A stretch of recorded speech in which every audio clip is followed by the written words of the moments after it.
Hey everybody, a little education on trees that produce fatwood.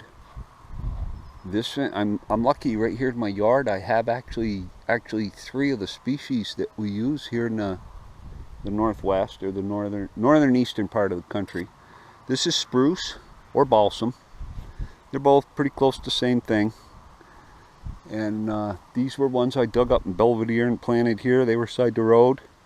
See the short needles, little short prickly needles, and they're almost sticky. If you cut the bark, I'm not going to cut this one, but they're almost sticky. And that's spruce. Right next to it, I'm running my mouth, is white cedar. See the little green cones on that? You can see that's an evergreen. Supposedly you can make a tea out of that. I never have.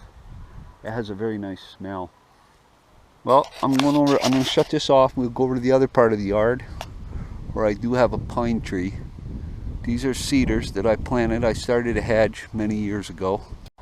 I don't know if you can see those cones way up in the top, but that's another spruce, balsam or spruce, growing in my yard. And a couple death angels right there. I'll walk up to them, growing underneath them. Those are deadly poison, so don't eat them. Stay away from them. They're called death angels. There's actually some rosin where I cut those branches off. There's some right there. You can smell it more than you can see it. But those are spruce. This is a poor example of a white pine. It's because it grew out in the open. It just bulked out. See the long needles?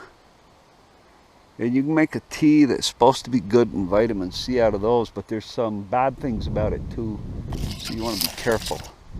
Now, this tree I actually got some fatwood off of it. See where the rosin's coming out right there? That rosin could be collected right there for making fires, using it as tinder. But I actually got fatwood off this tree. I assume if I cut that off, there might be a little bit right in here. I'm not sure.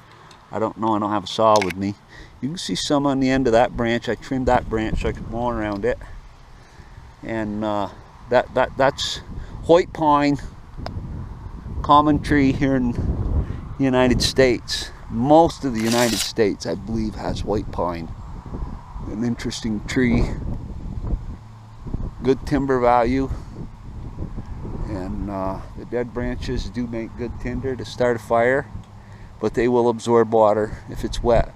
Dried needles like that will burn good when they're dry. Those orange ones over there. And last but not least is the red pine. There's the cone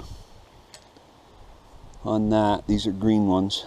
That's what they'll look like when they're dry. They will burn. Not well. This is the bark, and I cut these branches off before I had any interest in fatwood, before I even knew about it. But that's where you want to get it from. It's like a dead branch sticking out. Cut it off very close to the saw. You can actually see there's rosin right in there on this one. There, you could use that bark. You could scrape that bark right there and start a fire. There's a nice hunk up there. I'm actually going to get a ladder and take that off and put that in. But this is red pine. And people, I guess, call it Scotch pine. There may be a difference. I'd have to look, but they look the same anyway. And it's, shorter than white pine needle. But there's still a long needle. Well, that's the ones I got in my yard. There's a little bunch of cones there. This is a poor specimen. It's a terrible looking tree, but I won't cut it. It's been here for years. I planted that probably 50 years ago. No, it wasn't that long ago. Let's say 35. And it should be done in a forest where it grows straight. Being out in the open, it just bushed out and grew short. Of course, I cut the branches off the bottom so I could mow around it.